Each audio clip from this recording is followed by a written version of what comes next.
My fingers wouldn't obey me anymore. They were stiff and wooden, just like the old doll I had once fixed for my daughter years ago. Before we move on, friends, please let me know which city you are reading from and what you are doing right now. I'm always curious to see how far our stories travel. Elias Kincaid stopped, his breath coming in heavy, jagged gasps. The last bus had pulled away right in front of his nose. The next one wasn't due for another 40 minutes, and he still had 2 miles to go to the town of Clear Creek, along a road buried in snow. It was fine. He would make it. After spending 4 years in a state penitentiary, he had forgotten how to complain about such trivial things. The December twilight was settling in fast. A fine, biting snow fell, tucking itself into the collar of his thin, state-issued jacket. Elias smirked to himself, the former chief of surgery at a major city hospital, a man with a doctorate in medical sciences. And now here he was, a man out on parole with $50 in his pocket and a release paper. His wife had filed for divorce long ago. His daughter hadn't visited him once, and he hadn't asked her to. The house had been sold to partially cover the damages in the lawsuit.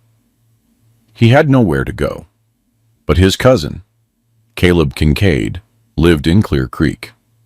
They hadn't seen each other in 15 years. Maybe he'd let him stay the night.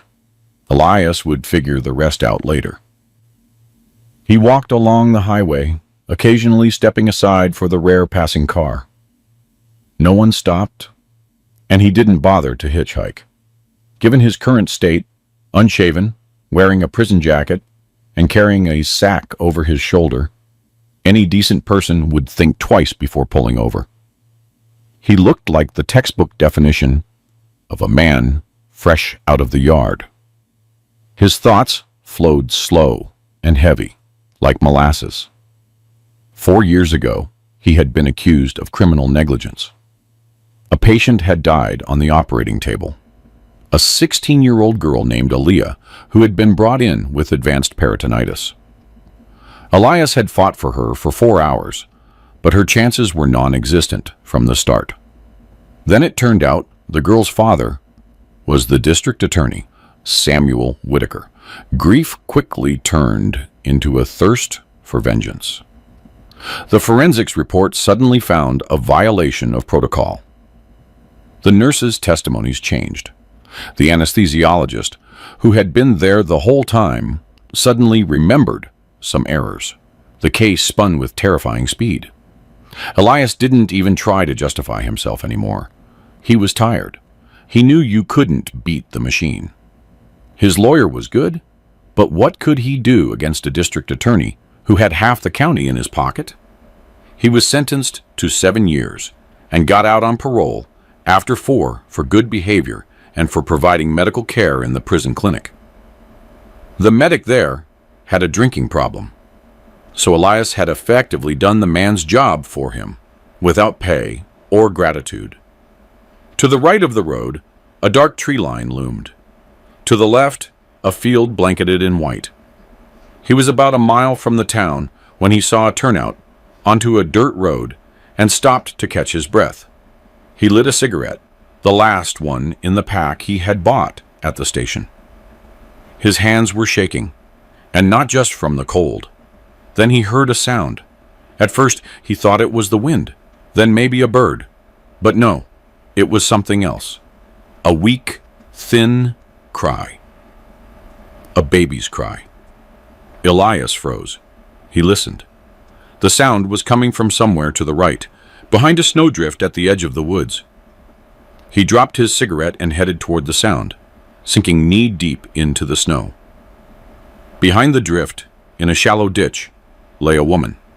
She was young, maybe 25 at most. Her dark hair was scattered across the snow, and her face was frozen in a mask of exhaustion. Her thin coat, clearly not meant for this weather, was soaked through. Clutched to her chest with one arm was a moving bundle, an infant in a blue blanket. Elias dropped to his knees, immediately shifting into doctor mode. His fingers found the pulse in her neck, weak and thready. Her breathing was shallow, her lips blue. Severe hypothermia. "Hey," he said, gently shaking her shoulder. "Can you hear me?" Her eyelids fluttered, and her eyes opened, wide, gray, and clouded. The baby," she whispered. "I'm a doctor," he said quickly. "Hold on, we're going to call an ambulance."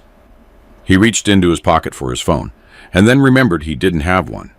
He'd had one in prison, but they'd taken it away and said he'd get it back upon release. He never did. Someone stole it, or the paperwork got lost. The transport officer had just shrugged his shoulders. Damn it. He looked around. The highway was empty. No cars. Nothing. "I'll carry you to the town. We'll get help there." "No." The woman feebly shook her head. "You won't make it." "I know. I was a nurse." She coughed, and he saw a reddish foam on her lips. Internal bleeding. He looked closer and noticed what he hadn't seen at first. Under her coat, on her left side, a dark stain was spreading. Blood. "What happened to you?" "Doesn't matter." She coughed again. "Take the baby. Take him. His name is Dante. He's 3 months old."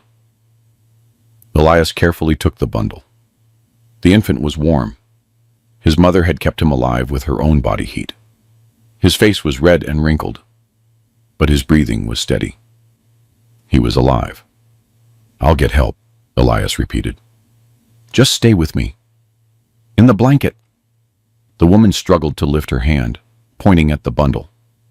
"There's a key and an address. Take him there, please. Everything for him is there. That's his home." "What address? Where?" "In the blanket." She closed her eyes. "Promise me." "I promise.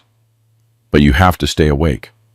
Suddenly, a surge of strength appeared in her voice. Her eyes opened again, and he saw desperate pleading in them. "They shouldn't find him. Take him far away, please." "Who are they?" But she didn't hear him anymore. Her head slumped to the side. Her breathing became irregular and rare. Agonal gasps. He knew these signs all too well. Elias placed the baby in the snow beside him and leaned over the woman. He checked her pulse. It was still there, but fading fast. He unzipped her coat and lifted her sweater. A deep stab wound in her side. He pressed his palm against it, knowing it was useless. Her internal organs were shredded. She had been bleeding out for hours. "What's your name?" he asked, though he didn't know why. The woman's lips moved. "Dina. Dina? Stay with me. Do you hear me? Dina?" But she was no longer answering.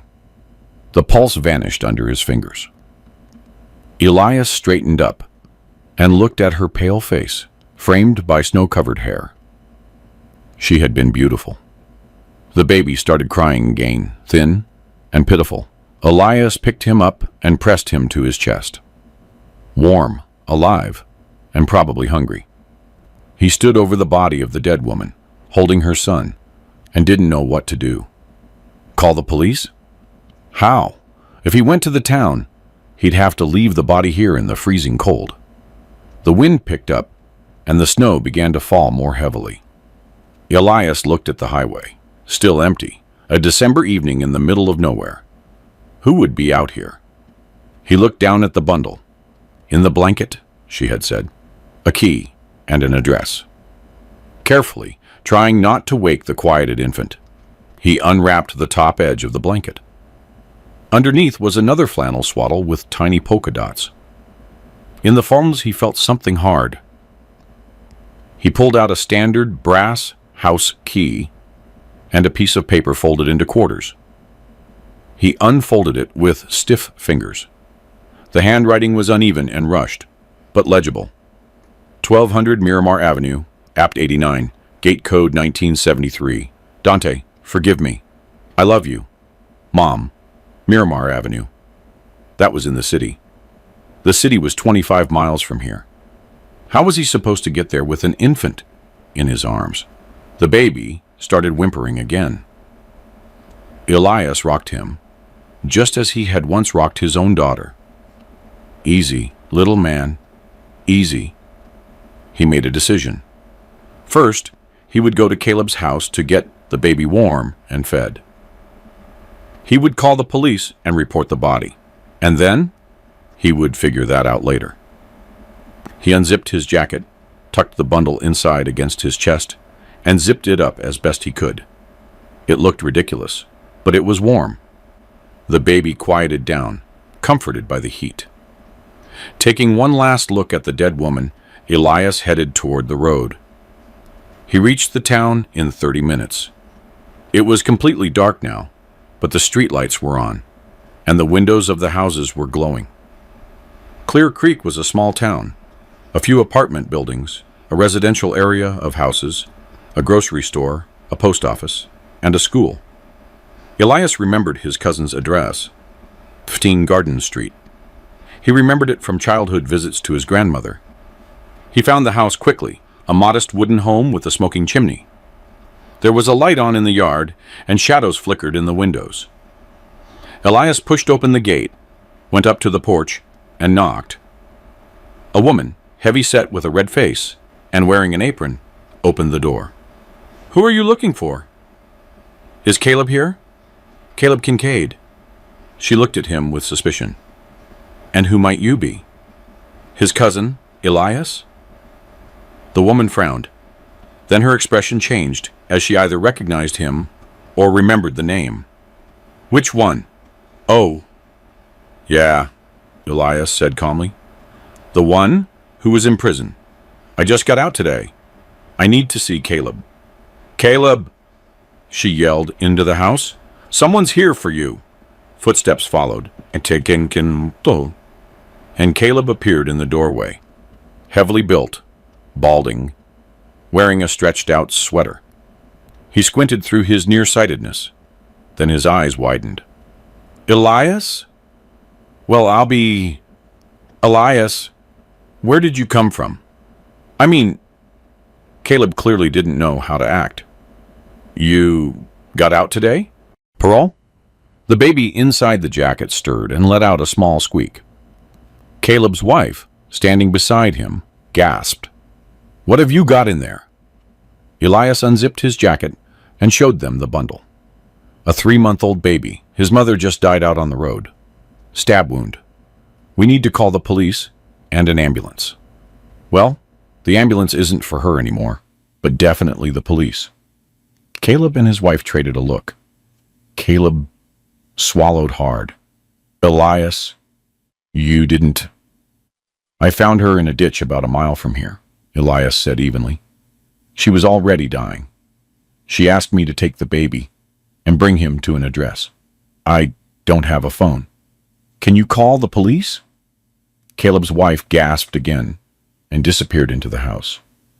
Caleb continued to stand in the doorway, blocking the entrance. He hesitated. "Listen, Elias, come in, of course, but it's just that my mother-in-law is sick, and the kids are sleeping." "I understand." Elias raised a hand. "I just need to get the baby warm and fed and call the cops. Then I'll leave." No, I'm not kicking you out." Caleb stepped aside. "Come in. Sarah's already calling." The house was warm, smelling of beef stew and fried potatoes. Elias went into the kitchen, sat on a stool, and unwrapped the bundle. The infant looked at him with round eyes. He wasn't crying, he was just watching. His eyes were gray, just like his mother's. "Do you have any formula?" Elias asked. "Or at least some warm milk?" "Caleb, find Mia's old bottle," Sarah yelled, reappearing in the kitchen with her phone. "I called them. They're on their way. They said to wait." "Thank you. This is a nightmare." Sarah sat down on a chair opposite him, staring at the baby. "Right out on the road, you said? A knife? Who would do that to her?" "I don't know," She didn't say. But the baby is hers. His name is Dante. Lord, Sarah threw her hands up. A poor little orphan. 3 months old, you say? Our Mia was 18 months when we stopped nursing. There's got to be a bottle somewhere.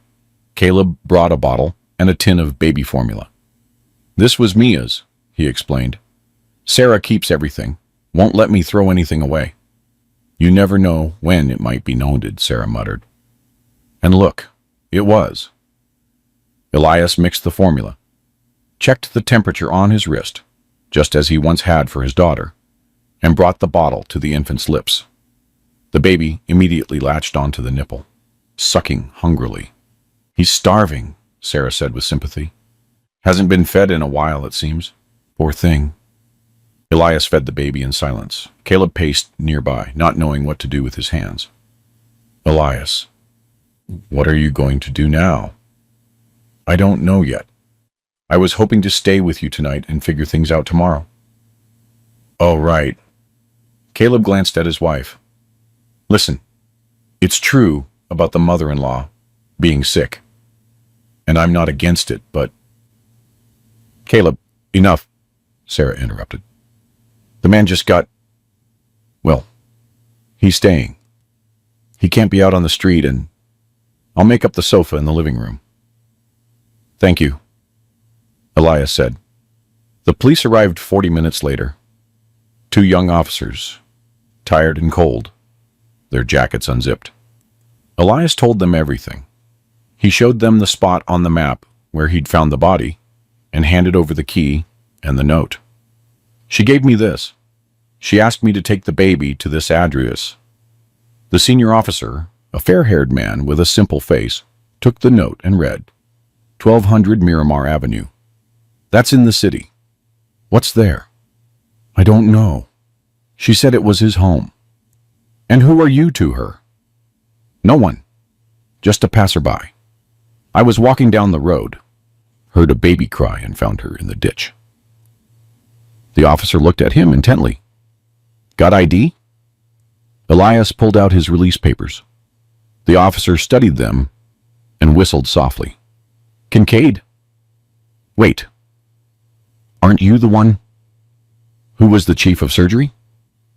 That's me. The officer looked at his partner. Hey, Miller, isn't this the guy Whitaker put away? Remember that whole story? Miller, the younger officer, nodded. I heard something about it a long time ago. 4 years ago, Elias said flatly. What does that have to do with this? Nothing, the senior officer replied quickly. Just remembered. Anyway, the baby needs to go to the hospital for an evaluation. Then we'll hand him over to social services. She asked me to take him to that address, Elias repeated. We'll check it out. But first, hospital, social services, everything by the book. Can I go with him? The officer hesitated. Technically, no. But since you found him... All right. Sign your statement at the station. Then we'll drop you at the hospital. We'll let the doctors decide from there. Elias spent 2 hours at the station, writing his statement, answering questions, and waiting. The infant slept in his arms the whole time, waking only to feed. Sarah had given him the bottle and the formula, tucking them into his sack before they left. By midnight, they reached the county hospital. The doctor on duty, an older man with a weary face, examined the baby and shook his head. Mild hypothermia and dehydration, but he'll live. Tough little guy. We'll get him fed. Where does he go after this? Social services, the officer said. We don't have any paperwork on him. Then social services it is. They'll figure it out. Elias watched as a nurse carried the baby away to the ward. Gray eyes closed. A tiny hand slipped out of the blanket, curled into a miniature fist. I promised his mother, Elias said quietly. What? The doctor asked. Nothing. Thank you. He walked out of the hospital into the freezing December night. Where to now? Back to Clear Creek? How? The next bus wasn't until 7 in the morning. He could try to sleep at the bus station. 1200 Miramar Avenue, Apt 89. He remembered the address by heart. The police had taken the key as evidence, but they'd let him keep the note. It wasn't relevant to their investigation. She had asked him to take the child there. She said, "Everything for him is there. That is his home." Elias stood on the hospital steps, looking at the sparse lights of the night city. He didn't know why this felt so important. A woman he didn't know. A baby he didn't know. What did it have to do with him? But a promise was a promise, even one made to a dying stranger on the side of the road. He decided to find a place to sleep first and handle the rest in the morning. The bus station was warm and nearly empty. A few drunks, a homeless woman with a cart, a couple of teenagers. Elias settled onto a wooden bench, leaned against the wall, and closed his eyes. He woke up from the cold. A draft was blowing through the hall. Someone had opened the door. It was bright out. Morning. The clock over the ticket counter showed 8 o'clock. Elias stood up, stretching his stiff legs. His head ached, and his mouth was dry. He bought a coffee and a donut at the snack bar and ate on the go. He had $45 left in his pocket. Not much. Miramar Avenue was on the other side of the city. He could get there by bus in 30 minutes. Elias decided to fulfill his promise first and then worry about his own life. It wasn't like he was in a hurry to get anywhere. Number 1200 turned out to be an old 5-story brick building. A yellow facade, high ceilings, large windows. These buildings used to be high-end. Now they were just old property. Elias entered the gate code, 1973, and the door opened with a quiet click. Apartment 89 was on the 5th floor. He climbed the wide staircase with wooden railings and stopped in front of the door. An ordinary door with a brown leatherette finish. No doorbell, no peephole, just the number and a keyhole. Why was he here? He didn't have the key. He didn't have the baby either. The boy was in the hospital. Soon, he'd be in the system. What was Elias planning to do? Just stand at the door? But he knocked anyway. Silence. Then, light, hurried footsteps. A lock clicked, the door opened, and Elias couldn't believe his eyes. Standing in the doorway was a young woman, no more than 25. Her light brown hair was pulled back into a messy ponytail. She had freckles on her nose and large, gray, surprised eyes. She was wearing sweatpants and an oversized t-shirt with wool socks on her feet. But that wasn't what stunned Elias. He had seen this face yesterday in the snow, the dead woman. The woman in front of him was the spitting image of the one who had died in his arms. "Can I help you?" she asked. He remained silent, unable to speak a single word. "Hello?" She waved a hand in front of his face. "Are you okay? You..." He finally found his voice. "Are you... Dina?" The woman's expression shifted. Her eyes widened, her lips parted. "How do you... Dina is my sister." The woman went pale, grabbing the door frame for support. What happened to Dina? Where is she? And Elias realized he had to tell her the truth. Right here, on the doorstep, without any preparation. Because this woman wasn't the Dina he had watched die. She was her sister, her twin. "I'm sorry," is what he said. "I'm so sorry. Dina passed away last night, but her son is alive. She asked me to bring the baby to you." The woman didn't faint, and she didn't scream. She just stood there, staring at him with unmoving gray eyes. And slowly, very slowly, she slid down the doorframe. Elias caught her before she hit the floor, carried her into the apartment, and sat her on a stool in the hallway. He ran to the kitchen and brought her some water. The woman drank mechanically. her teeth chattering against the rim of the glass. "Tell me," she said, once she had regained some composure. "Tell me everything, from the beginning." He told her about the road, the baby's cry, the woman in the ditch, the stab wound, her last words, the key, the note, the police, and the hospital. The woman listened in silence, not interrupting. Tears flowed down her cheeks, but she didn't sob or wail. She just sat and listened, the tears dripping onto her hands. When he finished, she was silent for a long time. Then she said, "I'm Maya Denlow, her twin sister. We hadn't spoken in 2 years. She disappeared, and I didn't know where she was. I looked for her, filed a missing persons report. It was useless. Why did she disappear? Because of him. Because of Julian." "Who is that?" Maya raised her reddened eyes to him. "Her husband. Well, ex-husband. He's a bad man, a very bad man. Dina fell for him hard, and by the time she realized what he was, it was too late. He hit her, controlled her. Wouldn't let her go anywhere. She left him when she was pregnant, got a divorce through the courts. He told her she'd pay for it, that he'd take the baby no matter what. She ran and hid somewhere. She didn't tell me where. She was afraid he'd find her through me. She only called occasionally from different numbers. The last time was 3 months ago when she gave birth. She said she'd named her son Dante, and that was it. So it was him who... Probably. Maya clenched her fists. That's his way, to find and punish. He warned her. I reported him to the police before, but it did no good. He has money. He has connections. His father is some big-shot politician. Julian always slips away.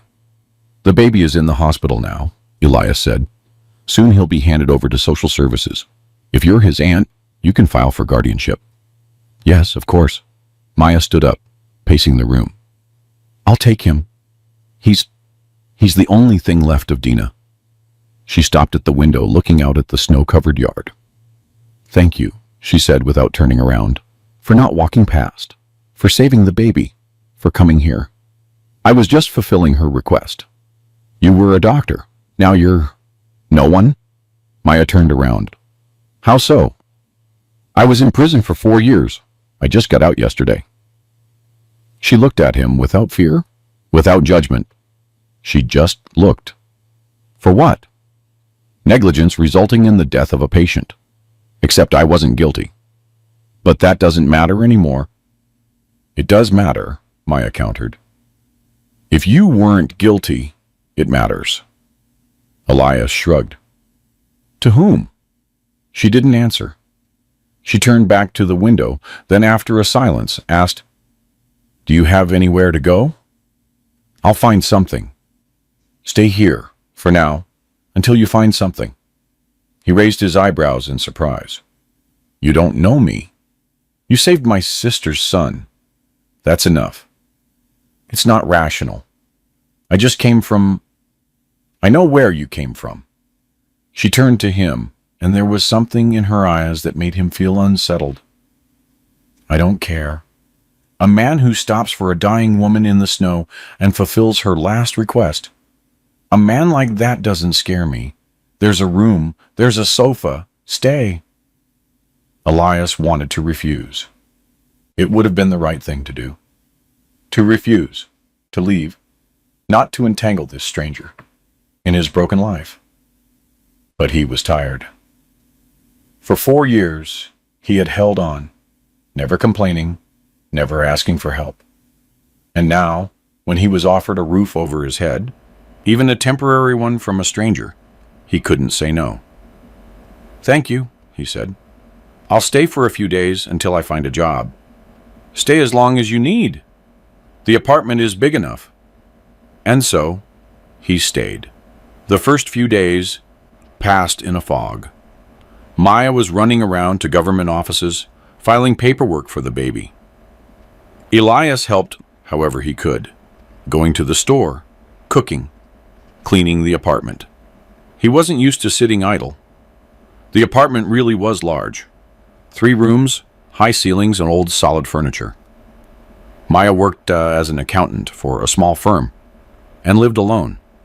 Her parents had died a few years ago, her father from a heart attack, and her mother didn't outlive him by long. Dina had been her only living relative. What about a husband? Elias asked one day. Or a boyfriend? Maya smirked.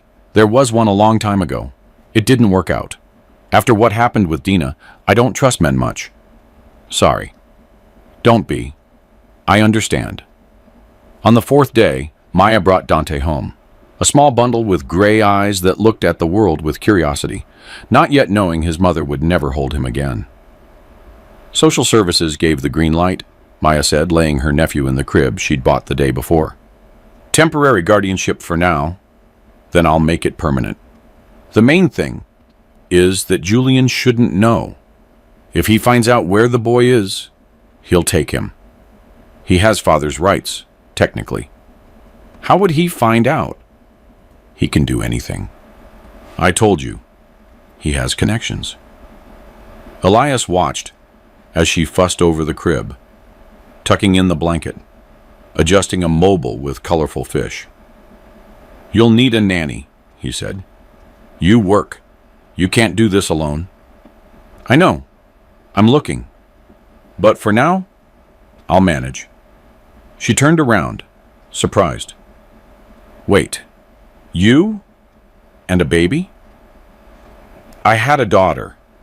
I have one, somewhere. He faltered. I know how to handle kids. She's 23 now. We don't talk. Not since I was... He didn't finish. Maya nodded, not demanding an explanation. All right.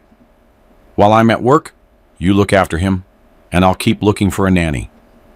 Thus began his new life. It was strange, absurd, unlike anything that had come before. He, the former chief surgeon, the former inmate, was babysitting a 3-month-old infant in the apartment of a woman he'd known for less than a week. And strangely enough, he liked it. Dante was a calm baby. He rarely cried, slept a lot, and ate well. When he was awake, he'd look around with his mother's gray eyes, as if trying to understand where he was. Elias talked to him while he fed him, changed his diapers, and rocked him, telling him nonsense about the weather outside, the crows on the roof, the broken step in the hallway. Dante would listen, move his little hands, and occasionally, more and more often, smile with a toothless mouth.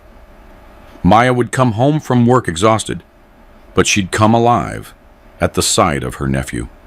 She'd pick him up, press him to her, whisper in his ear. Elias would tactfully go to the kitchen to cook dinner. They spoke little. There wasn't much to say. Or rather, there was plenty, but they both avoided serious topics. He didn't ask about Julian. She didn't ask about prison. They lived side by side like polite roommates, careful not to cross lines. But one evening, when Dante was already asleep, and they were sitting in the kitchen over tea, Maya suddenly said, "Tell me about prison." "Why? I want to know who I'm living with." He was silent for a moment, stirring sugar into his cup. "There's nothing to tell. 4 years. Working in the medical wing. No romance." "But why? Was it really negligence?" Elias set his cup on the table and looked at Maya. She was sitting opposite him, her cheek resting on her hand, watching him expectantly. Without judgment, she just wanted to know. And he told her. He told her about the girl with peritonitis, the surgery that lasted 4 hours, the look on the father's face when he went out to tell him she had died, and how everything had spun out of control after that. The forensic report, the testimonies, the trial. He told her about the lawyer who did everything he could, but it wasn't enough. The 7-year sentence. The prison where he treated colds and stitched up wounds after fights. The parole he got for good behavior. Maya listened without interrupting. When he finished, she was silent for a long time. "I believe you," she said finally. "I don't know why, I just do. Thank you." "No," she shook her head. "Thank you. For Dante and for the truth." That night, Elias couldn't sleep for a long time. He lay on the something in the dark room and thought about how strangely life turns. A week ago, he had walked out of the prison gates with a sack over his shoulder and $50 in his pocket. And now he was living in a warm apartment, babysitting someone else's child, and having tea with a woman who, for some reason, trusted him. Maybe life wasn't so bad after all. The next morning, he decided to start looking for work. Maya had let him use an old laptop. He found several job listings for medical positions. All of them required a current medical license, which he didn't have. His conviction had nullified all his credentials: his diploma, his doctorate, his licenses. To return to the profession, he would have to go through recertification. And that required time and money. He had neither. He scrolled through the ads. Courier, mover, security guard, general laborer. With his background, those were his only options. Well, there was nothing shameful in that. The main thing was to start. He called a few numbers and set up interviews. When Maya found out he was looking for work, she suggested, "I can ask my boss. He needs a driver. Can you drive?" "I can, but I don't have a license." "What do you mean?" "The court took it away. I'd have to retake the exams." "Oh," Maya sighed. "I see. It's fine. I'll find something." The next day, he got a job as a loader at a grocery warehouse. The work was hard, hauling crates of fruits and vegetables from 6 in the morning until 2 in the afternoon. But the pay wasn't bad, $15 an hour in cash. And most importantly, no one asked unnecessary questions. They looked at his papers, saw the release form, and accepted it without comment. There were about 5 others like him at the warehouse, former inmates. No one talked about the past. Everyone just worked. Life developed a rhythm. The warehouse in the morning, then home to help with Dante. In the evening, books, television, and sometimes conversations with Maya in the kitchen. He was saving money for a place of his own, but he wasn't in a hurry. He understood that it was hard for Maya to manage a baby alone. A month passed, then another. Spring arrived, a gray March with slushy snow and cold winds. Dante grew, started holding his head up, and smiled more often. Maya blossomed around him. Caring for her nephew seemed to give her a new sense of purpose. She started working less, taking some tasks remotely. She didn't quit. They needed the money, but she learned to balance things. "I haven't found a nanny," she said to Elias one day, "and I'm not going to look for one. I like the way things are. We're managing, the 3 of us." He remained silent, not knowing what to answer. "You don't think I'm going to kick you out, do you?" she added.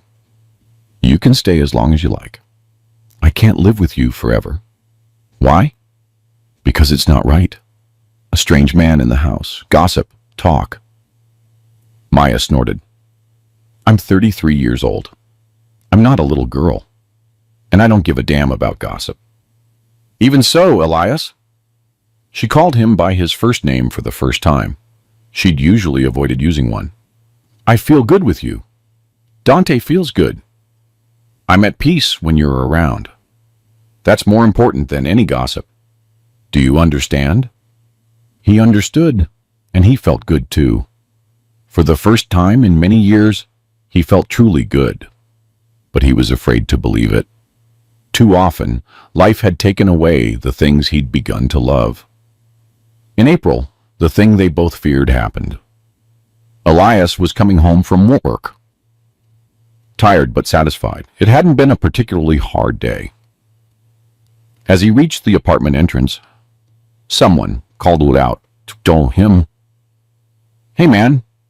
He turned around. Two men were standing by a black SUV, heavily built, with short hair, wearing leather jackets. Classic thugs, just older. "Are you Kincaid?" the taller one asked. "Suppose I am. What do you want?" The tall one looked at his partner. The shorter one, with a broken nose, smirked. "Julian Thorne wants to talk." Elias felt a cold chill run through him. Julian, the man himself. "About what?" "He'll explain. Get in the car." "And if I don't?" The tall one sighed. "Listen, Pops, we can do this the polite way or the impolite way. It's up to you." Elias looked around. The yard was empty. The windows watched on indifferently. Where would he run? Who would he call for help? "Fine," he said. "Let's go." They drove him to a house in a gated community 20 miles from the city. High fence, cameras, on poles, manicured lawns. Julian's house was the largest, a 3-story red brick mansion with columns at the entrance. Inside it was all marble, crystal, and paintings on the walls. The kind of ostentatious luxury Elias had always despised. Julian was waiting for him in an office on the 2nd floor. Tall, dark-haired, tanned, and handsome, the kind of predatory beauty that some women are drawn to. He wore an expensive suit, a gold watch, and a confident smile. "Elias Kincaid." He stood up from behind the desk and extended his hand. "Glad to meet you. I've heard a lot about you." Elias didn't take his hand. "What do you want?" Julian wasn't offended. He lowered his hand and pointed to a chair. "Have a seat. This is going to be a long conversation." "I'll stand." "As you wish." Julian sat back down, leaning against the chair. "So, you're living with my former sister-in-law, looking after my son. Is that true?" "It's true." "Excellent. I appreciate honesty. Now, Elias, I want my son." "Why?" "He's my son. That's enough." "You killed his mother." Julian raised his eyebrows. "A baseless accusation. No proof." "She died of a stab wound on an empty road. She was hiding from you for 2 years." "Dina was an unstable woman," Julian replied calmly. "She could have gotten into any kind of mess, a robbery, for example, or a fight with a lover. I'm sorry it happened, but I had nothing to do with it. The police found no evidence. The case is closed." Julian smiled. "You see, Elias, I have good lawyers and friends in high places." Elias was silent. Julian continued. "But back to my son. I want to take him back, legally, through the courts. I have father's rights. They haven't been revoked. Maya is just an aunt, a temporary guardian. Any court will give the child to his biological father, and if she refuses, it will be worse for her and for you. Are you threatening me? I'm warning you." Julian leaned forward. "Listen, you're an intelligent man, former chief of surgery, a doctorate. I've done my research. You were framed, put away for nothing. You did your time and got out. Now, you're working as a loader, living in someone else's apartment. No family, no money, no prospects. Right?" Elias didn't answer. "Well, I can help. Recertification, license, a job in your field. I'll organize everything. A good clinic, a good salary, an apartment won't be a problem. A car, either. All of this in exchange for a small favor." "What favor?" "Convince Maya to give up the child. Without a scene, without court. The easy way." Elias looked at him in silence. Julian was smiling. White teeth, a tanned face, the confidence of a winner. What do you say?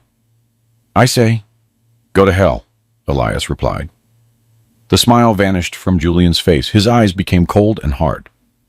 A shame. I was hoping we could come to an agreement. We won't. Is that your final answer? Yes. Julian stood up and walked to the window. Then it'll be the other way. Court, forensic evaluations. Maya will suddenly have problems. Debts, for example, or a history of mental illness. I can arrange that. And as for you, you're a convicted felon. You're officially an ex-con living in an apartment with a minor. Social services will be very interested. You are threatening me. I'm explaining reality to you. Julian turned around. You don't have a chance. Neither you nor Maya. The sooner you realize that, the less everyone will suffer. I understand. Can I go now? Go. But think about it. You have 1 week. Then I start moving. Elias left the office and went downstairs. The same car and the same men were waiting for him in the yard. They drove him back to the apartment and dropped him off in silence. He went up to the apartment. Maya was in the kitchen feeding Dante, humming something softly. Did something happen? She asked, seeing his face. Julian wants to take the baby. The spoon fell from her hand, clattering against the floor. What? How does he know? I don't know. He found us. He has eyes everywhere. Maya went pale, clutching Dante to her, as she had that first day. He won't take him. I won't let him. He's threatening court. He says he has father's rights, evaluations, social services. I don't care. I won't give him up. Dante started whimpering. Sensing her tension, she rocked him, trying to calm him. Elias, what do we do? He sat on a stool, rubbing his face with his hands. We need a lawyer. A good one. Someone who can stand up to his lawyers. I don't know anyone like that. And I don't have the money. I don't either. But we'll find one. How? Where? Elias was silent. The lawyer who had once defended him, Marcus Lowry, had been good, but he was expensive, and it was unlikely he'd take the case without a fee. Actually, there is one person, Elias said slowly. My former lawyer. Let me try. He found the number for Marcus Lowry's firm online. He called. The secretary connected him to the lawyer. Elias Kincaid. Lowry's voice was surprised, but not unfriendly. Well, I didn't expect to hear from you. I heard you got out. How are you? I'm all right. Marcus, I need your help. I'm listening. Elias briefly laid out the situation. Lowry listened in silence. Julian Thorne, he said thoughtfully. I know the type. His father is an assistant secretary of transportation. Serious connections. Can you help? I can help, but it won't be cheap. Opposing people like that is long, complex, and costly. We don't have any money. Lowry was silent. You know what, Elias? I didn't help you back then. I lost that case. It still eats at me. You're one of the few clients I couldn't protect. Tell you what, I'll take it pro bono. For free, as payment for an old debt. Marcus, don't thank me yet. Come to the office tomorrow. We'll discuss the strategy. Elias hung up the phone. Maya was looking at him with hope. What did he say? He agreed to help. For free. Really? Truly? She suddenly burst into silent tears. Dante fell asleep in her arms, breathing softly. Thank you, she whispered. Thank you. The next day, they went to Lowry's office together. The office was prestigious, located in the city center in a historic building. The secretary led them into the office. Lowry was exactly as Elias remembered him. Short, stout, with intelligent eyes behind round glasses. He listened carefully to the whole story and asked several clarifying questions. The situation is difficult, he said when they finished, but not hopeless. Technically, Julian does have father's rights, but was he ever stripped of them? No, my sister was going to file for it, but she didn't have time, Maya answered. She was afraid he'd find her if she started legal proceedings. I see. What about domestic violence? Are there any recorded cases? Dina called the police several times, but he always talked his way out of it. There should be records. We'll try to get them. Anything else?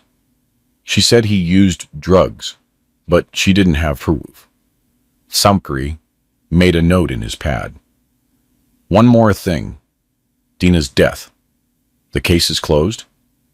Yes, Elias said. They didn't find any evidence. Were there any witnesses? Maybe someone saw Julian's car in that area? I don't know. But the police didn't look very hard. I see. Lowry set down his pen. Here's what we'll do. First, we'll gather all the facts about the domestic violence. Maya, you'll need to go through Dina's things. Find emails, photos of bruises, anything that might be useful. Second, I'll try to nudge the death investigation. I have friends in the DA's office. I'll ask them to take a fresh look. Third, we'll prepare a countersuit to terminate his parental rights. Grounds, violence, neglect of fatherly duties, and possible involvement in the mother's death. Will it work? Maya asked doubtfully. I can't give guarantees, but there's a chance. The main thing is to buy time. The longer Dante is with you, the harder it will be to take him away. Attachment, stability, the child's well-being, courts take those things into account. Elias nodded. What should we do? Live your normal lives. Take care of the baby. Don't give them any reason to complain. No scenes, no conflicts. If Julian tries to contact you, don't answer. Everything goes through me. Understand? Understand. They left the office with new hope. Maya squeezed Elias's hand. Thank you, she said quietly. For what? For everything. For being here. He didn't answer. He just squeezed her hand in return. The next few weeks passed in a state of tense anticipation. Julian didn't show up. He was likely preparing something. Lowry was working, gathering documents, interviewing witnesses, digging through archives. Elias continued going to the warehouse, looking after Dante, and helping around the house. He tried not to think about the future, living day by day. But sometimes, at night when he couldn't sleep, he'd lie in the dark and think about how strangely it had all turned out. A year ago, he was an inmate. 6 months ago, he was a man out on parole, without money or prospects. And now, he was almost a part of a family. Maya had stopped calling him Mr. Kincaid, and just said Elias. He had started using her name too, though it hadn't come easily. There was nothing between them. No romance, no hints. Just two people brought together in a hard time. But sometimes he'd catch her look. Warm, thoughtful. And he didn't know what to think. He was 54. She was 33. A 21-year difference. It was foolish to even think about. And yet, he did. At the end of May, Lowry called with news. I found something interesting, he said. Come over.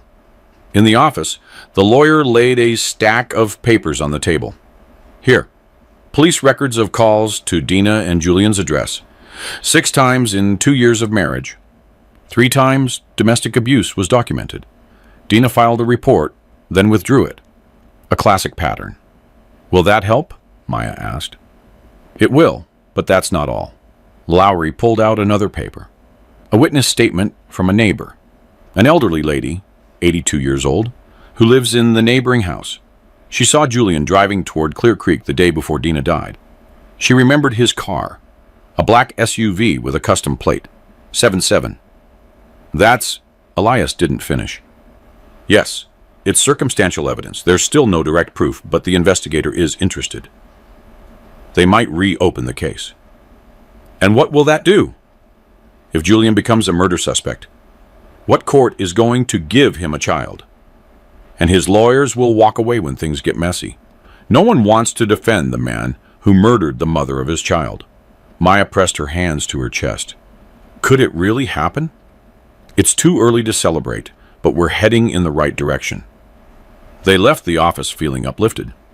For the first time in a long while, Elias felt something akin to optimism. As they left the building, the black SUV, the same one, was waiting. Julian stepped out, without security this time, wearing a light summer suit. "Good afternoon," he said with a smile. "What an unexpected meeting." "Actually, no, it wasn't. I knew you'd be here." Maya went pale. Elias stepped forward, shielding her. "What do you want?" "To talk." Julian raised his hands, palms up, peacefully, without threats. "About what?" "About reality." He stepped closer, his voice dropping. "You think you've found something on me? An old lady witness? Old police reports? It's all nothing.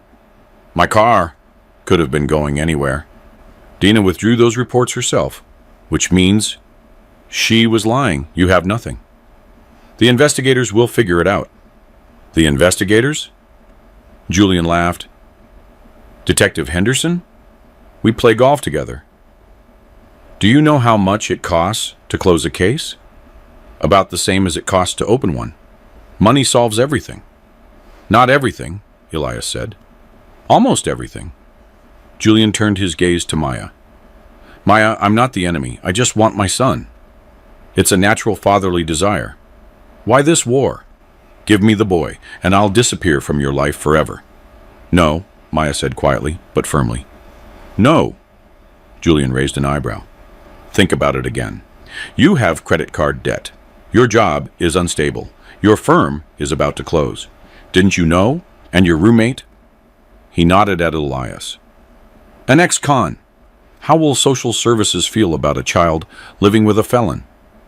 "I'm not a criminal," Elias said. "My sentence is served." "Technically, yes. But reputationally?" Julian smirked. "Imagine the headlines. Former chief of surgery, a murderer, babysitting an infant.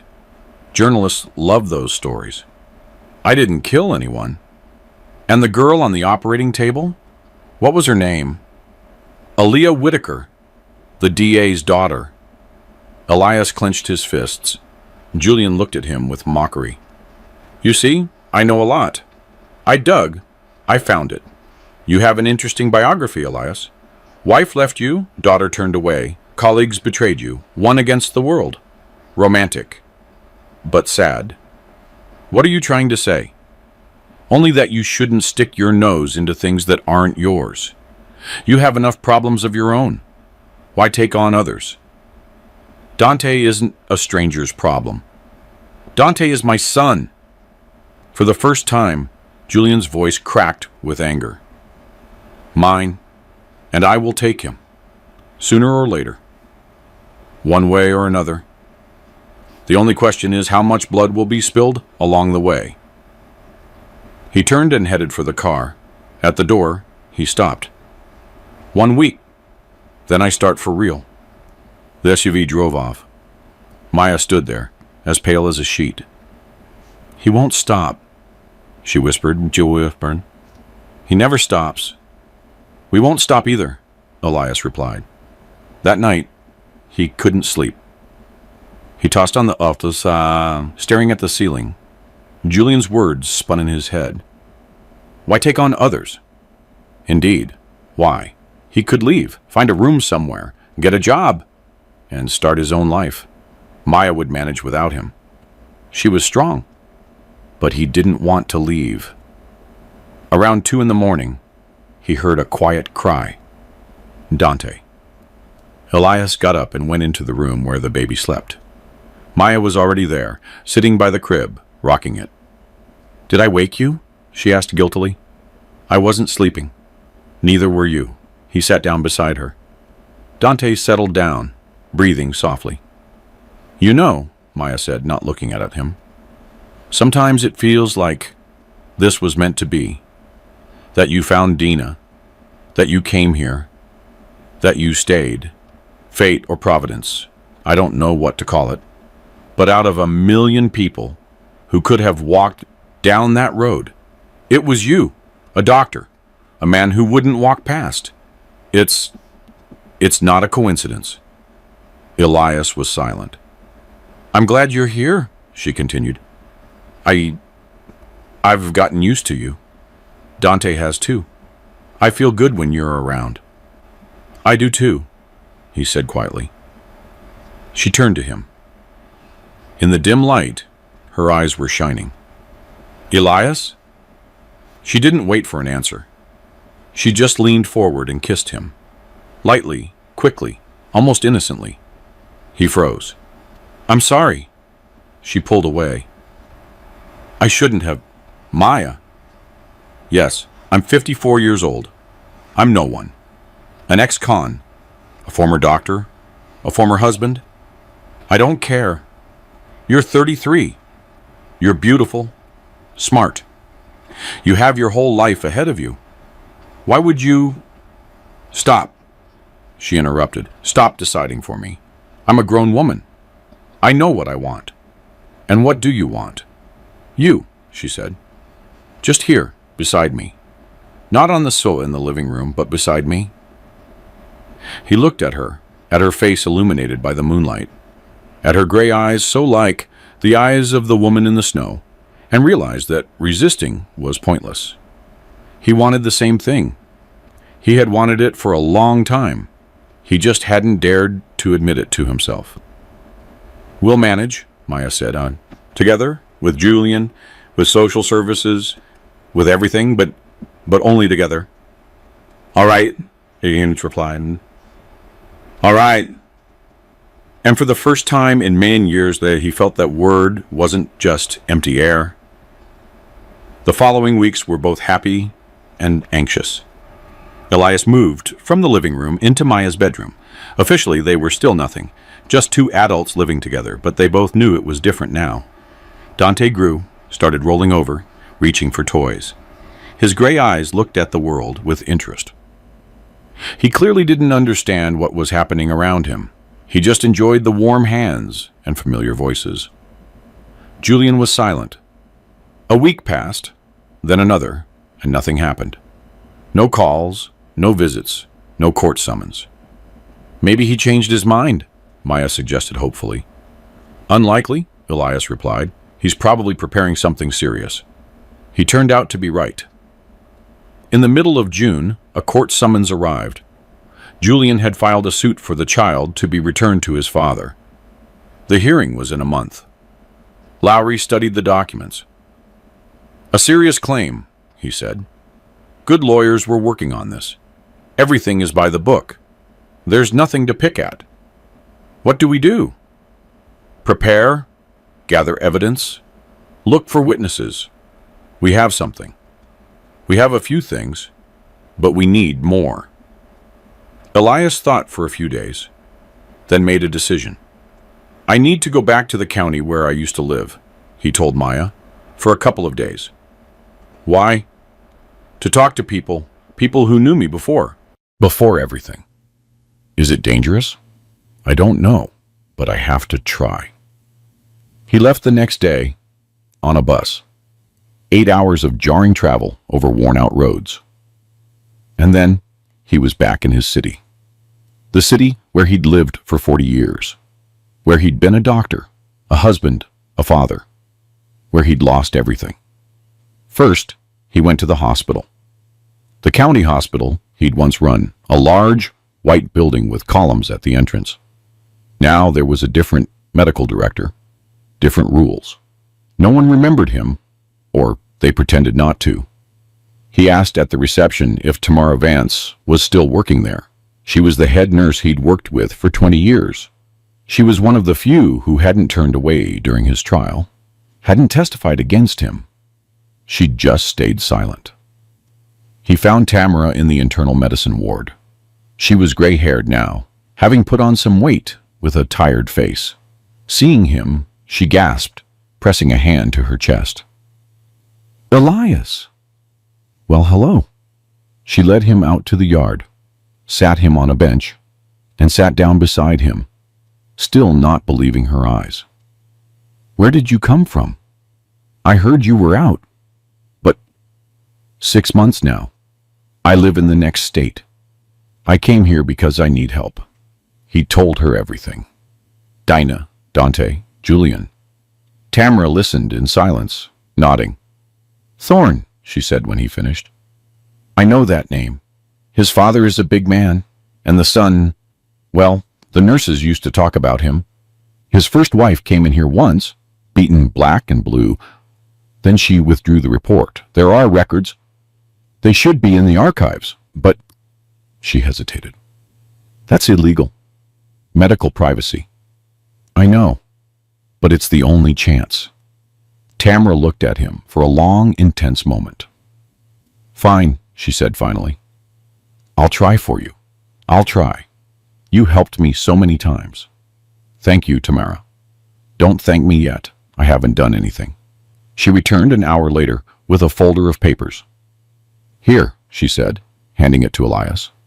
3 cases of hospitalization, fractures, bruises, concussions. 1 was for Alina Thorne, his first wife. 2 were for Dina Denlow, the second. Photos, doctor's summaries. All official. Elias opened the folder. The photos were horrific. Swollen faces, bruises, hematomas. In one, a young dark-haired woman with gray eyes. Dina, 3 years ago. Will this help? I hope so. Elias... Tamara hesitated. There's one more thing. I didn't want to say, but... Well, there was a conversation. A long time ago. While you were away. Our anesthesiologist, Victor Kincaid, no relation. He got drunk at a holiday party. He started babbling that he'd been forced to testify against you. That they threatened his son, who was in the army at the time. He said he'd made it all up. That there was no negligence. Elias froze. Are you sure? I heard it with my own ears. But he retracted it. Later, said it was just drunken nonsense and he didn't remember. He's still working here. I'll try to talk to him. He found Victor in the residence lounge. Seeing Elias, the man went pale and tried to leave, but Elias blocked the door. Victor, let's talk. I don't have time, he stammered. Surgery. You don't have surgery. I checked the schedule. Victor slumped. He had aged in these years. He was balding, hunched over, his gaze extinguished. What do you want? The truth. What truth? You know what truth?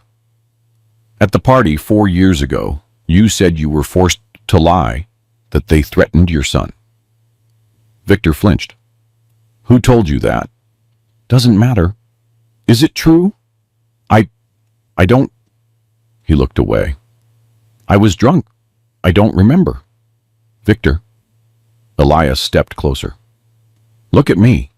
I served 4 years for something I didn't do. I lost everything. My family, my job, my future. Nothing is threatening you now. Your son has been out of the army for a long time. Tell the truth. Just once. Victor was silent. You could see the struggle on his face. They threatened me, he squeezed out finally. They said if I didn't testify, my son wouldn't come back from his deployment. I didn't have a choice. Who threatened you? Whitaker's people. The DA. I don't know their names. They didn't introduce themselves. They just came, showed me photos of my son at the base, and said, it's either you or him. Can you confirm that? Officially? No. Victor shook his head.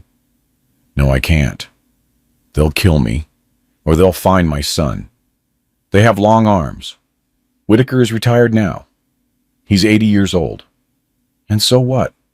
Do you think he doesn't have friends left? Elias looked at him with bitterness. A coward. A pathetic coward. But it was hard to blame him. Fear for a child is stronger than any morality. All right, he said. Live in peace. And he left. He returned home with the folder of documents and a heavy heart. The truth about the Whitaker case remained buried. But at least there was evidence against Julian. Real, weight evidence. Lowry whistled when he saw the folder. Where did this come from? From friends. This changes things. Now we have documentary proof of the violence. 3 cases in 3 years. That's serious. Will it be enough? It should be. Plus the witness testimony about the car, plus the police records. Yes, we have a chance. The court hearing was set for July 15th. Elias didn't sleep at all the night before. Maya didn't sleep either. She lay beside him, staring at the ceiling. Whatever happens, she said quietly, we won't give up. We won't, he agreed. The courtroom was small and stuffy. Julian sat on the other side, in an expensive suit, with 2 lawyers. He was confident, calm. Beside him was a man in gray, likely a representative from social services. The judge, an older woman with a tired face, opened the session. Hearing the case of Julian Thorne regarding the custody of Dante Thorne, Julian's lawyer spoke first. He spoke smoothly and convincingly. A father's rights, the child's well-being, stability, and wealth. A temporary guardian, an unmarried woman without a steady income, a roommate who was a convicted felon. Then Lowry spoke. He presented the documents of violence, read the witness statements, and showed the photos of the beaten Dina. Your Honor, he said, the petitioner has systematically used violence against 2 of his wives. There is reason to believe he was involved in the death of the child's mother. Under these circumstances, giving the child to the father is impossible. Julian's lawyer jumped up. Objection. These are baseless accusations. My client has not been convicted of any of these alleged cases. Because the victims withdrew their reports, Lowry countered. Under pressure. That is speculation. Those are facts. The judge tapped her gavel. Order. The court will deliberate. The recess lasted an hour, the longest hour of Elias's life. He sat on a bench in the hallway, holding Maya's hand. She was trembling slightly, almost invisibly. Finally, they were called back in. The judge read the decision. After considering the evidence presented, the court rules to deny Julian Thorne's petition for custody. Maya Denlow's guardianship over Dante Thorne is confirmed. Given the circumstances, she paused. The circumstances of the case, the court recommends social services investigate the termination of Julian Thorne's parental rights. This session is adjourned. Maya let out a cry, pressing her hands to her mouth. Elias hugged her. Lowry was smiling. Julian sat motionless, staring straight ahead. Then he stood up and walked over to them. This isn't the end, he said quietly. I'll appeal. Appeal all you want, Elias replied. We're ready. Julian measured him with a cold, hating look. You'll regret this, he said. You'll regret this deeply. And he walked out. He filed an appeal a week later, then another. The case dragged on through the summer and into the autumn. Elias and Maya shuttled between courts, gathered papers, and gave testimonies, but each time it became easier.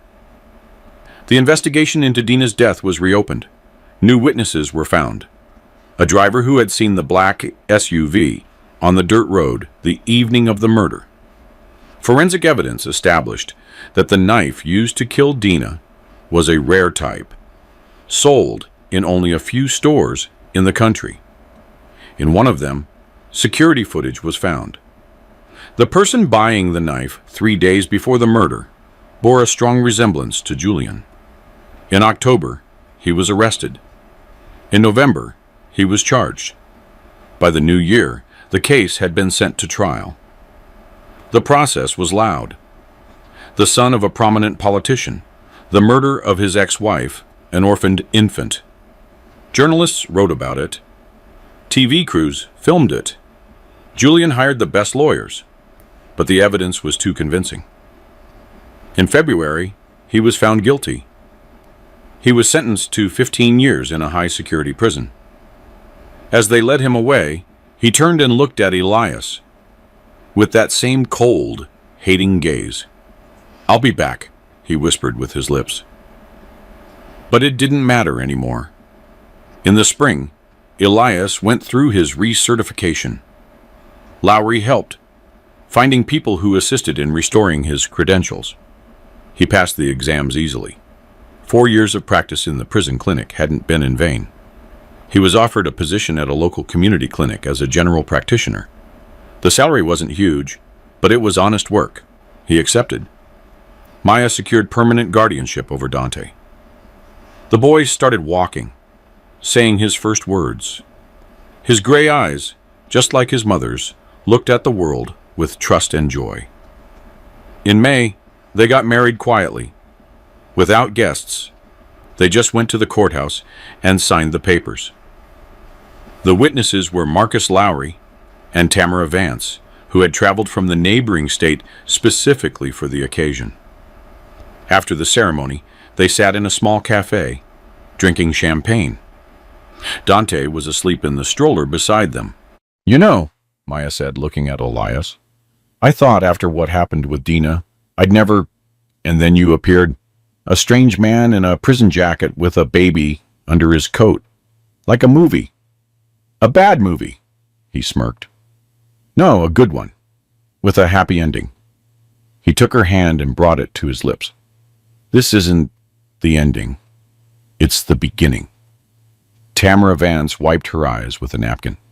"Well, look at me, crying in my old age."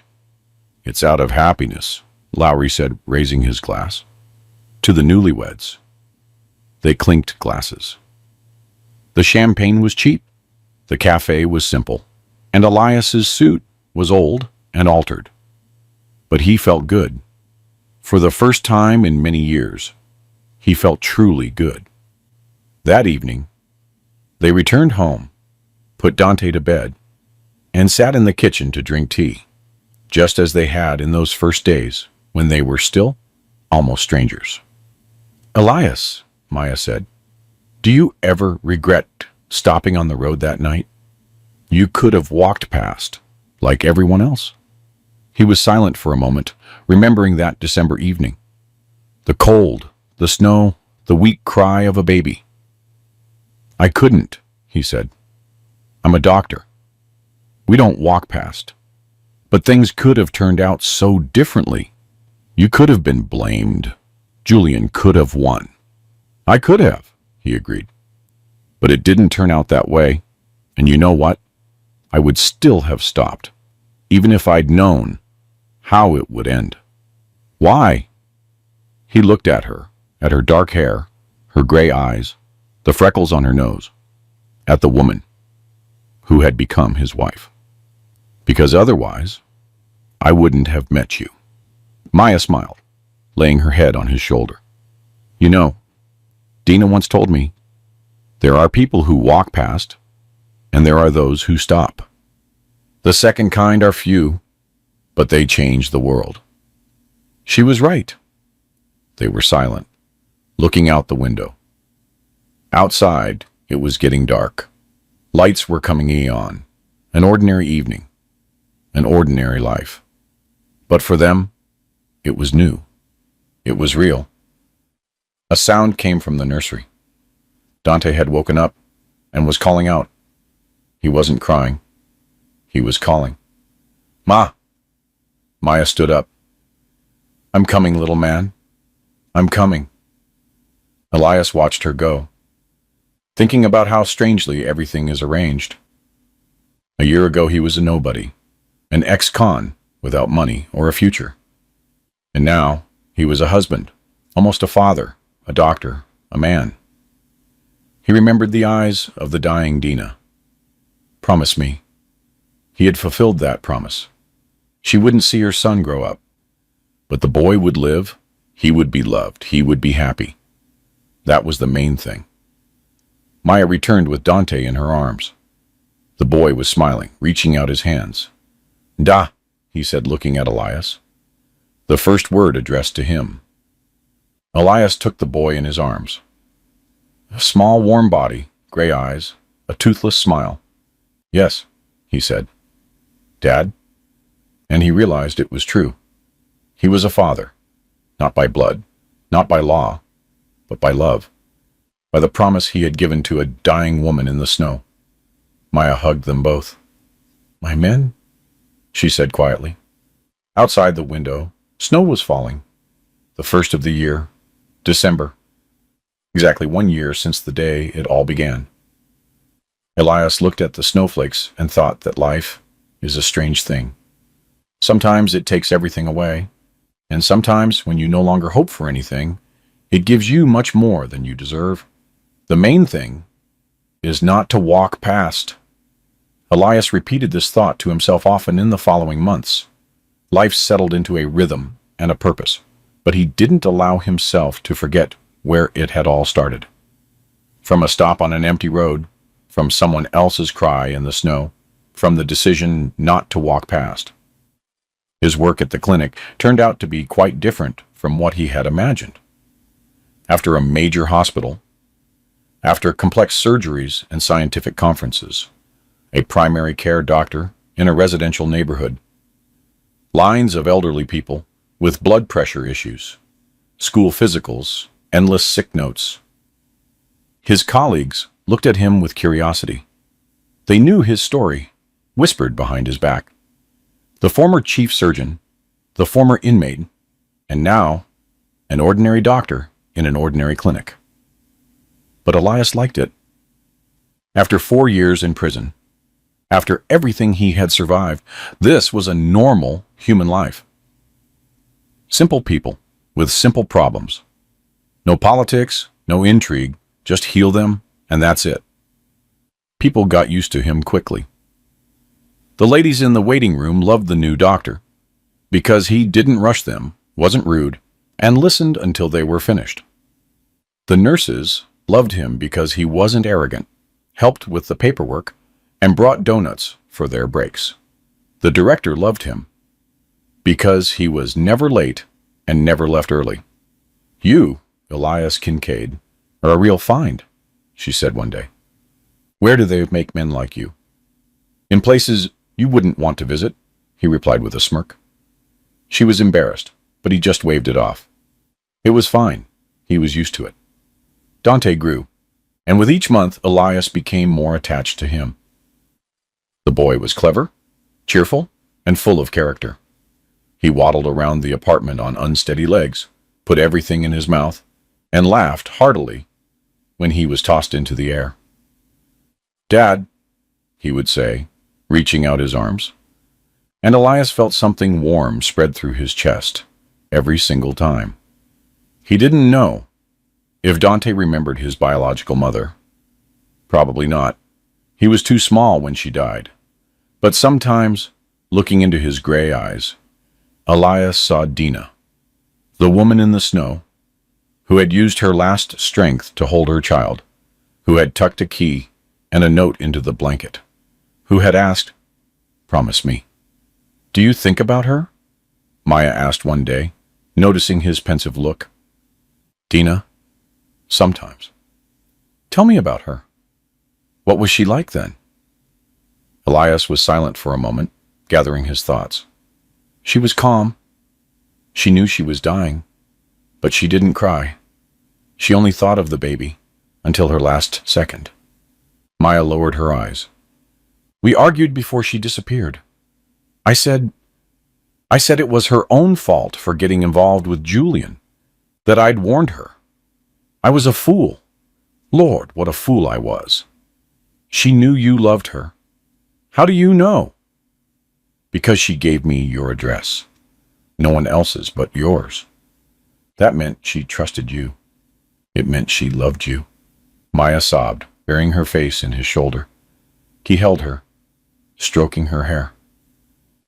"We'll keep her memory alive," he said quietly. for Dante when he grows up. We'll tell him about his mom. Everything? Yes. She wiped her eyes. We'll tell him. The summer was hot and stuffy. Elias took a vacation, and the three of them went to the coast.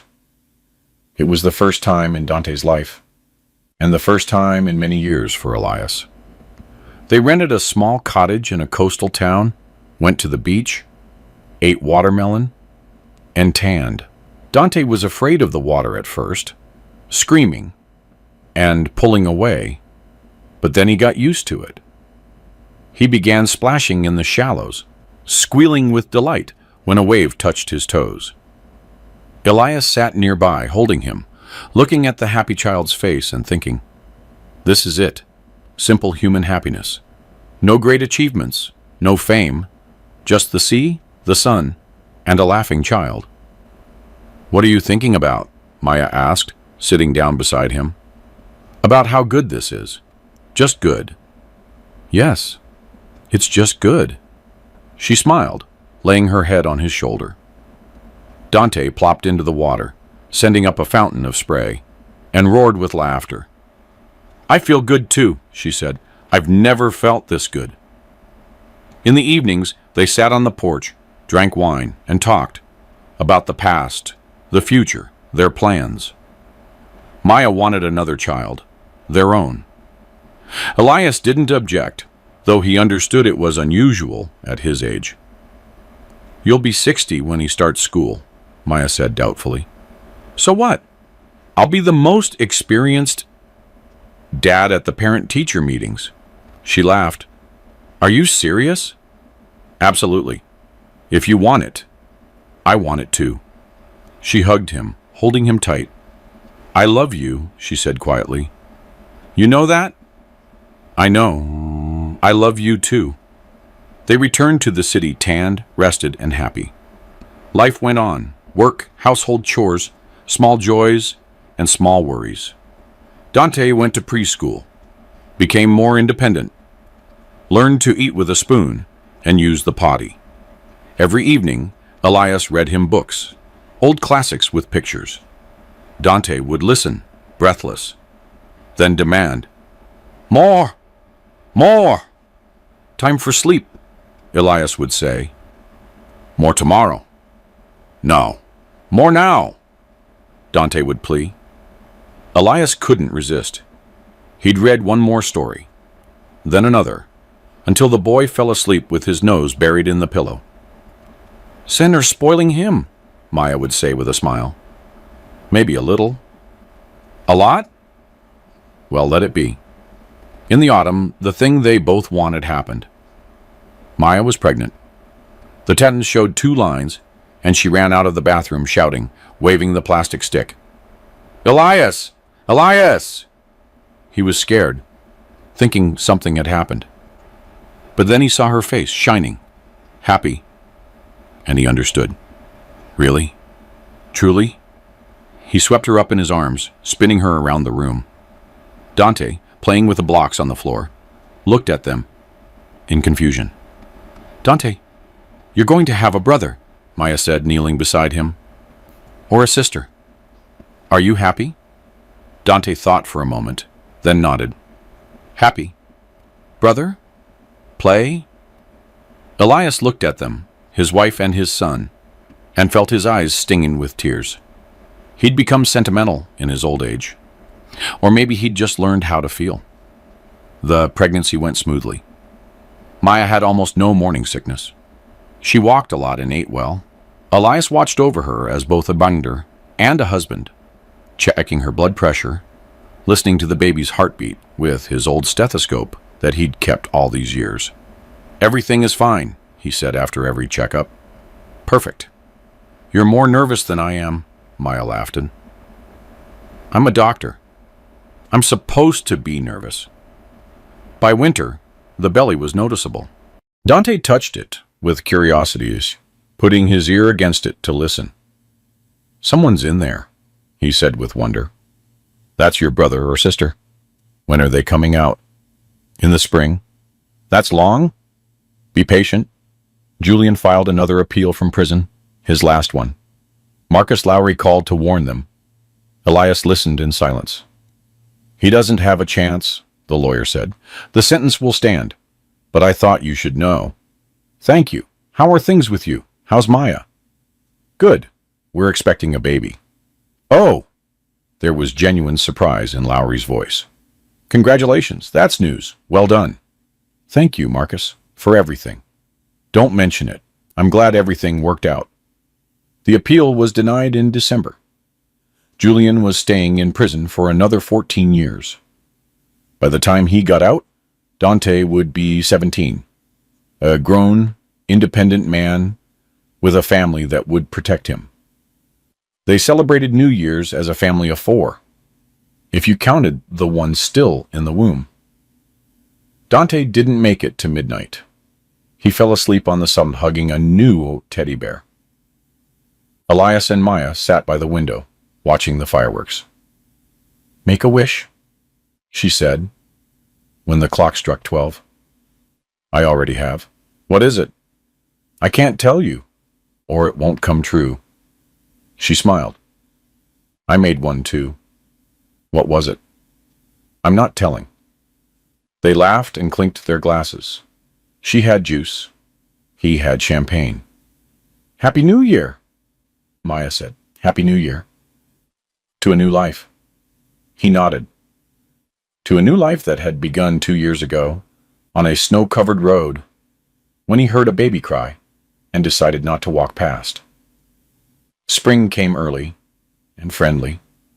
The snow melted in a week, the grass turned green, and the first flowers bloomed. Maya was walking heavily now. Her belly was huge, her legs were swollen, and her back ached. But she didn't complain. She just smiled, tiredly. Soon, she said, stroking her belly. Soon, now. The labor began at night in the middle of April. Elias called an ambulance, packed the bag, and woke up their neighbor, Mrs. Gable, an older woman who had agreed to sit with Dante. Go, go, she said, waving her hand. I'll look after him. It's not my first time. In the hospital, they would not let him in. The rules hadn't changed. He sat in the hallway, looking at the clock, counting the minutes, remembering how he'd waited for the birth of his daughter, Camille, years ago.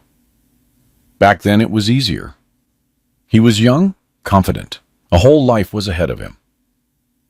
Now he was 55, with gray at his temples, and a broken life behind him. But the anxiety was the same. A visceral fear for the woman giving birth to your child. 4 hours later, a nurse came out. Mr. Kincaid, he jumped up. Yes? Congratulations. A girl, 7 pounds, 2 ounces. Mom is doing fine. He exhaled. His legs buckled. He sat back down on the bench. Can I see her? In an hour. Get some rest for now. A girl. A daughter. The second daughter in his life. He thought of Camille, 23 now, a grown woman, a stranger who hadn't visited once in 4 years, who hadn't answered a single letter, who had probably forgotten long ago that she even had a father. Now he would have another daughter, small, helpless, and his. He would be with her from day one. He wouldn't repeat his mistakes. He wouldn't lose her. Maya was moved to a ward, and visitors were allowed.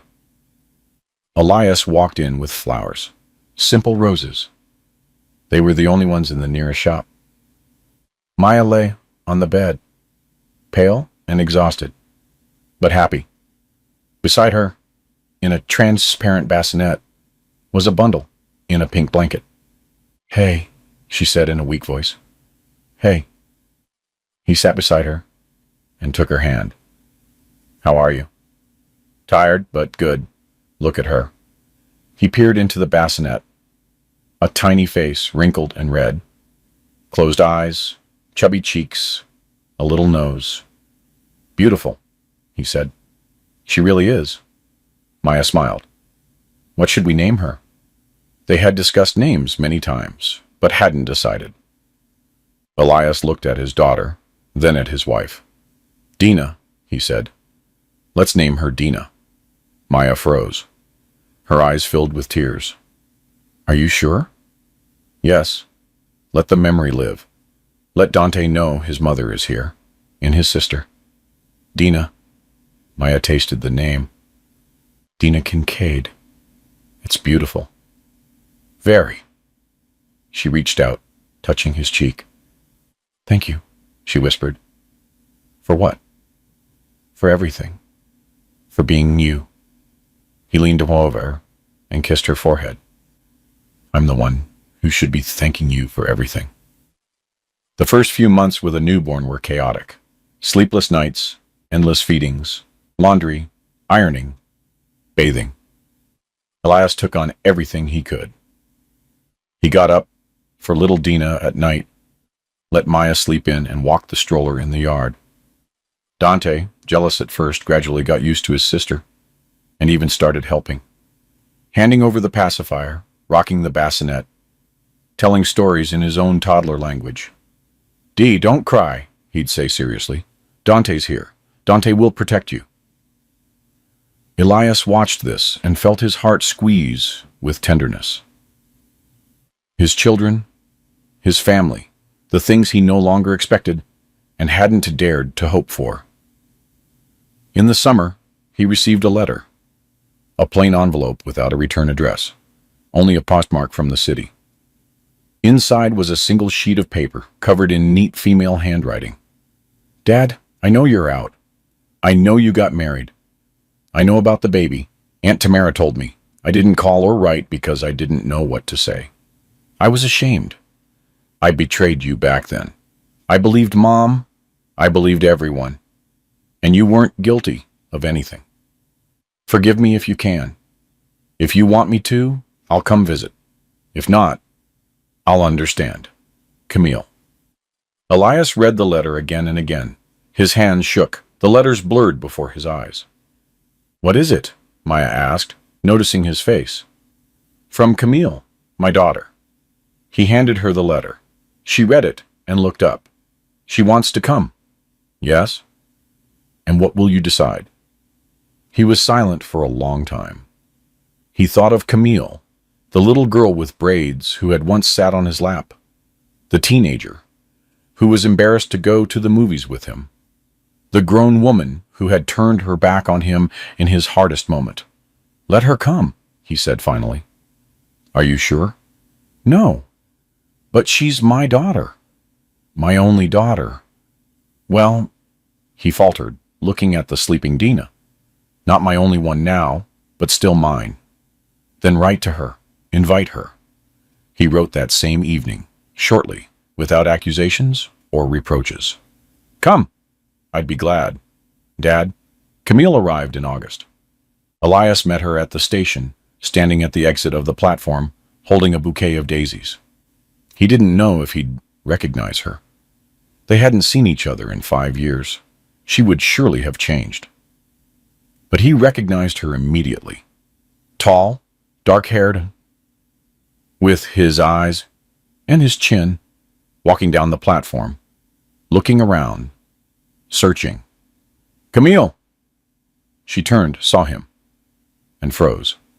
He walked up first and offered the flowers. Hello? Dad? Her voice cracked. Dad, She didn't finish.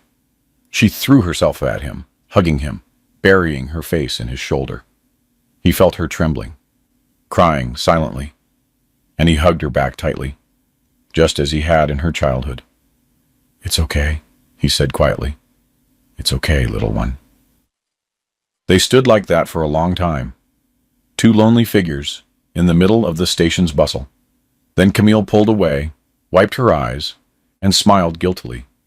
I'm sorry, she said.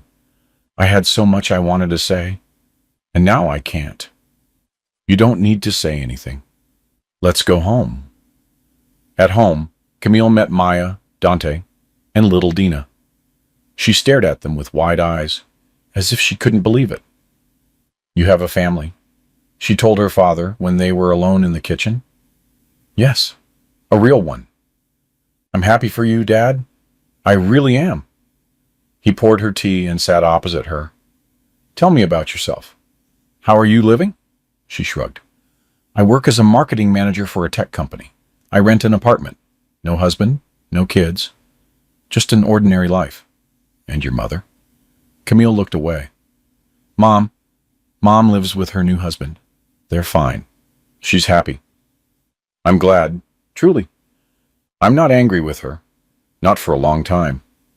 Camille turned the cup in her hands. What about me? And I'm not angry with you. Why would I be? I could have supported you. I could have come, written, and Camille. He covered her hand with his. Enough. That's the past. We live in the now. And now, you're here with me, with my family. That's enough. She looked at him, her eyes full of guilty tears. I want to be part of this family. If you'll have me. We already have. Camille spent a week with them, helping with the children, walking with Maya through the city, and talking with her father late into the evenings. Before she left, she hugged him tightly. I'll come visit, she said. Often, if I can. Always. He watched the departing train and thought that life is a strange thing. It takes away, and it returns. It breaks and it heals. The main thing is not to give up and not to walk past. Another year passed. Little Dina learned to walk and talk and demand her way. Dante started school, a serious first grader with a backpack bigger than himself. Maya went back to work remotely, so she could spend more time with the children. Elias continued working at the clinic, and his colleagues had already forgotten that he was once a chief surgeon. To them, he was just a good doctor and a good man. Camille visited once a month, sometimes more often. The children adored her, especially Dante, who called her Big Sister and bragged about her to his classmates. She brought gifts, read books, and played hide and seek. Elias looked at her and saw the little girl he had once rocked in his arms. Life had given him a second chance with her, too. One day in the autumn, he received another letter. This time, it was official, on the letterhead of the State Department of Justice. Dear Dr. Kincaid, following a review of your case due to newly discovered evidence, the court's judgment has been vacated. You are fully exonerated. We apologize for any inconvenience caused. He read and reread it, not believing his eyes. Exonerated. 6 years after the sentence, 2 years after his release. Justice that arrived late, but arrived nonetheless. What is it? Maya asked, looking over his shoulder. They exonerated me. What? She snatched the letter, scanning the lines. Elias, this is wonderful. Yes, he said slowly. Wonderful. But for some reason, there was no joy. 6 years, a lost career and a lost family, lost time. And now, we apologize for the inconvenience. Aren't you happy? Maya looked at him with concern. I'm happy. It's just late. Too late.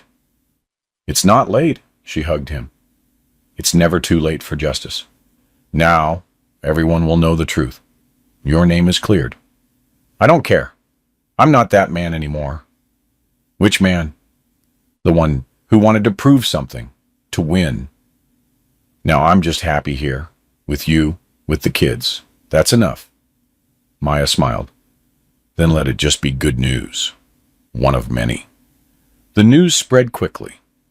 Marcus Lowry called to congratulate him, saying it was his work, that he hadn't dropped the case, had kept digging. He'd found proof that the forensic evidence had been tampered with, and that witnesses had been intimidated.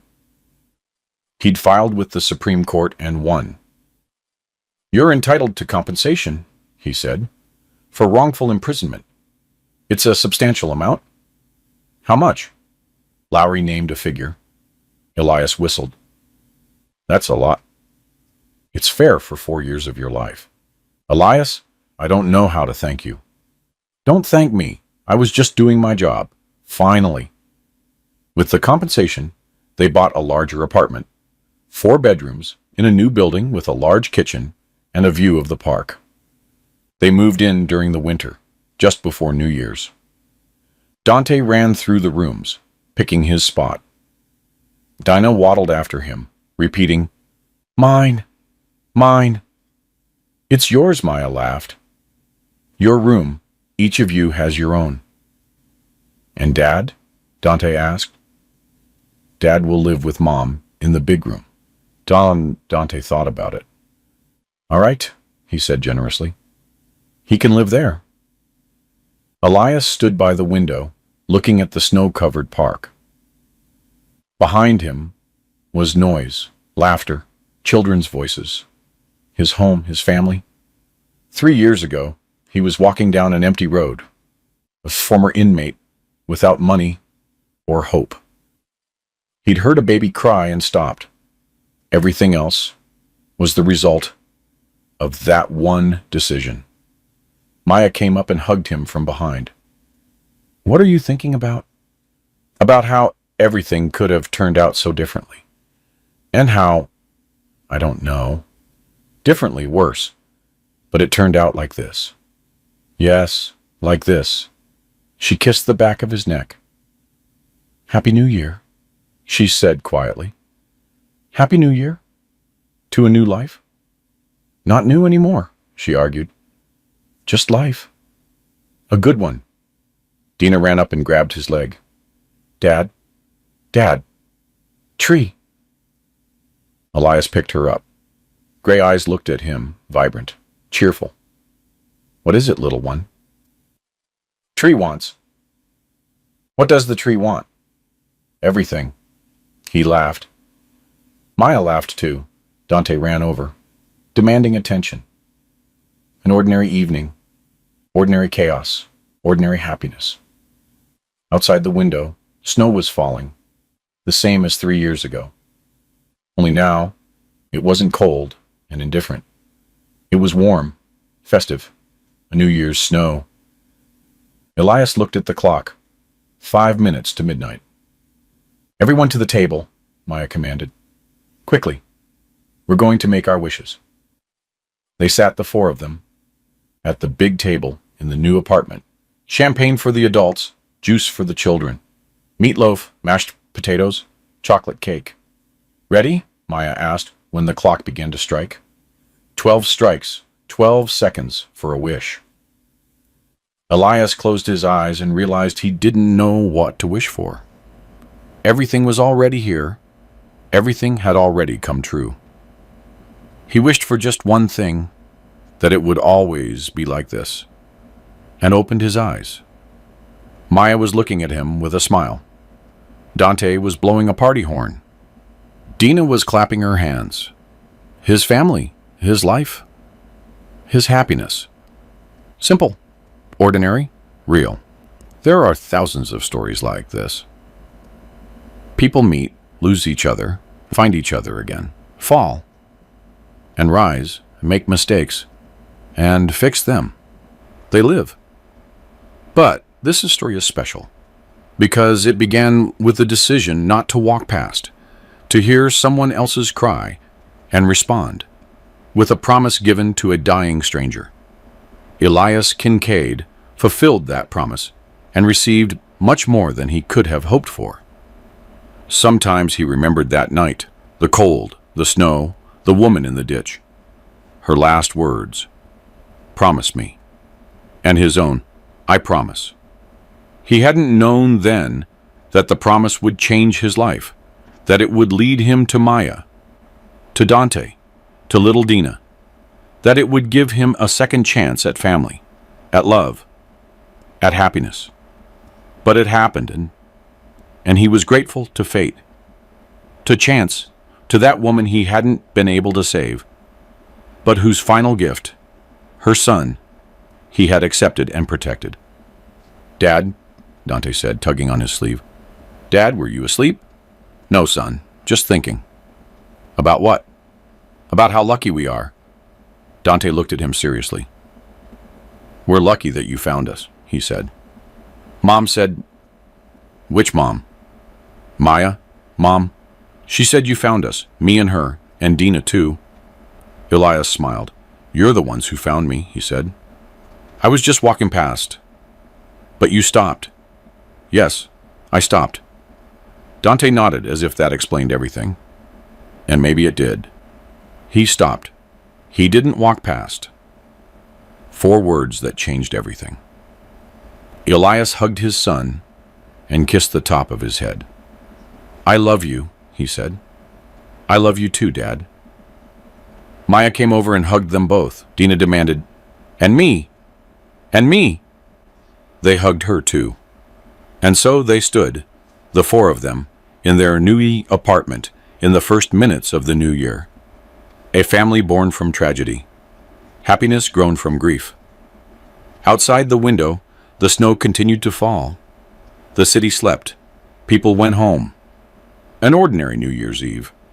But for them, a beginning. Another year. Another chapter. Life went on. A good life. A real life. I'm really glad you're here, and that I could share my story with you. If you liked it, show me by liking the video and subscribing to my channel. Let's see how many of us there are. Write in the comments which city you're watching from and what time it is. I'm so curious to know where all you wonderful people are tuning in from. If you want to support me a little extra, you can also send a small donation. I share new life stories for you every single day. And now, 2 of my most popular stories will pop up on the screen so you can choose what to watch next.